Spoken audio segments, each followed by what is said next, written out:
Hello विद्यार्थियों, नमस्कार। इस वीडियो में पिछली वीडियो के क्रम में ही आगे उषा कविता की अगली व्याख्या करते हैं। और उषा कविता कवि शमशेर बहादुर सिंह के द्वारा रचित है। कवि शमशेर बहादुर सिंह का जन्म 1911 में देहरादून उत्तराखंड में हुआ था और इनका निधन जो है वह 1993 में अहमदाबाद में हुआ था। आगे के द्वारा संपादित दूसरे सप्तक के ये प्रतिनिधि कवि हैं तथा हिंदी साहित्य में एक बिंबधर्मी कवि के रूप में प्रसिद्ध हैं। इन्होंने उषा कविता के माध्यम से प्रातःकालीन प्रकृति की सुंदरता का वर्णन किया है कि प्रातःकाल में प्रकृति पल पल में अपने रूप को बदलती है। उस रूप का ही वर्णन एक छोटी सी कविता के माध्यम से कवि ने किया है। वह व्याख्या है, नील जल में या किसी की गोर झिलमिल देह जैसे हिल रही हो और जादू टूटता है इस उषा का, अब सूर्योदय हो गया। कठिन शब्द जो है वो है नील, नीला, गोर, गोरा, झिलमिल, चमकना, हिलना, देह, शरीर, जादू, आकर्षण,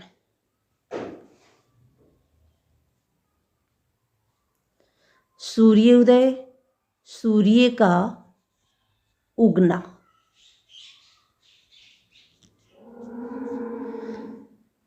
अब अपन इस व्याख्या को देखते हैं।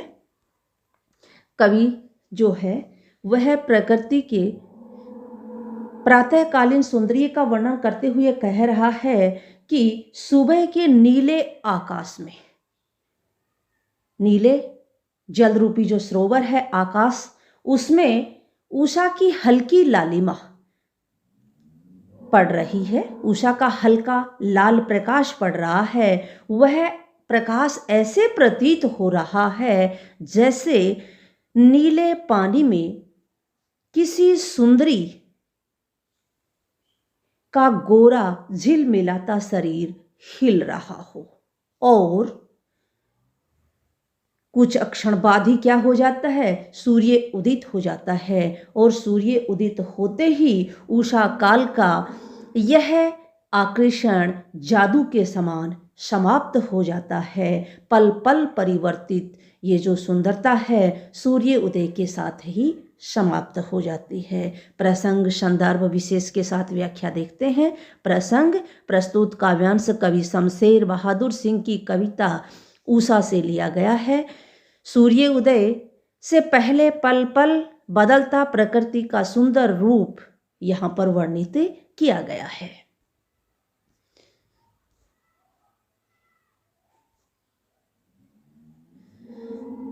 व्याख्या, कवि सूर्योदय से पहले आकाश में पल पल परिवर्तित होते हुए सूरम्य वातावरण का चित्रण करते हुए बताता है कि प्रातः जब नीले वर्ण के आकाश में सूर्य की चमकती हुई श्वेत आभा दिखाई देने लगती है तो ऐसा लगता है जैसे नीले जल में किसी सुंदरी की गोरी देह झिलमिल कर रही हो। अर्थात प्रातःकालीन नमी और मंद हवा के कारण सूर्य की किरणें हिलती हुई नायिका के समान लगती हैं। सूर्य का श्वेत बिंब भी हिलता सा प्रतीत होता है। कुछ क्षण बाद जब सूर्य उदित होता है तब उषा काल के पल पल बदलते रंगों का अथवा प्राकृतिक परिवेश का चमत्कारी सौंदर्य समाप्त हो जाता है। अर्थात सूर्य उदय होते ही उषा काल का रंगीन सुरम्य वातावरण चमत्कारी जादू की तरह समाप्त हो जाता है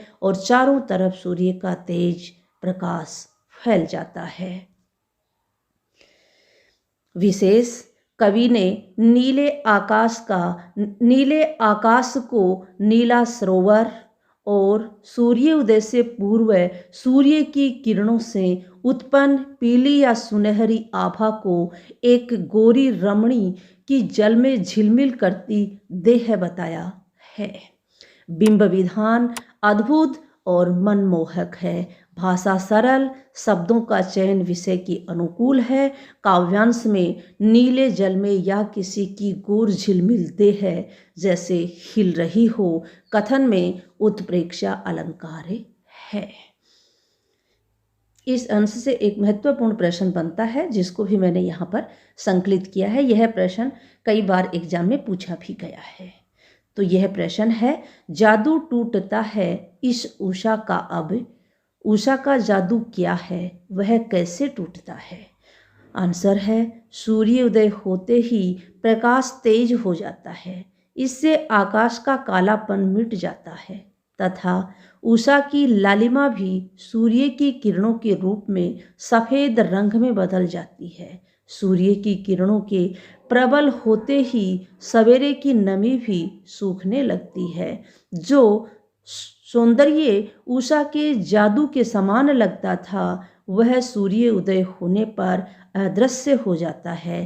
पल पल परिवर्तित प्राकृतिक सौंदर्य समाप्त हो जाता है। इसलिए यहाँ पर जादू टूटना, जो सौंदर्य समाप्त हो जाता है उसे ही प्रकृति का जादू टूटना बताया है।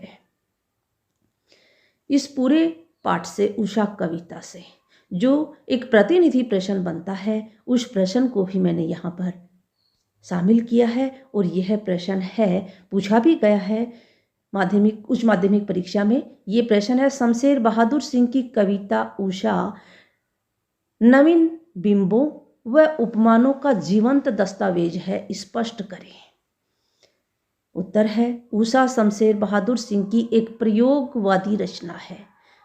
कवि ने इसमें सूर्योदय से पहले के भोर के सुंदर प्राकृतिक दृश्य का चित्रण नवीन बिंबों तथा प्रतीकों का सहारा लेकर किया है। राख से लिपा हुआ चौका, केसर से धुली काली सील, लाल खड़िया चौक से मली स्लेट आदि प्रतीक तथा बिंब ही कवि के भावों को चित्र के समान सजीव रूप दे रहे हैं।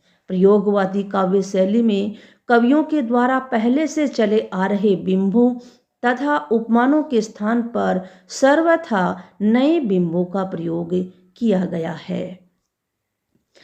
उषा कविता में भोर का दृश्य प्रस्तुत करने के लिए कवि ने आकाश को नीला शंख, राख से लिपा चौका, लाल केसर से धुली काली सिल, लाल खड़िया से मली हुई स्लेट तथा नीले जल में हिलती किसी गोरी देह के समान बताया है। ये सभी उपमान नए हैं।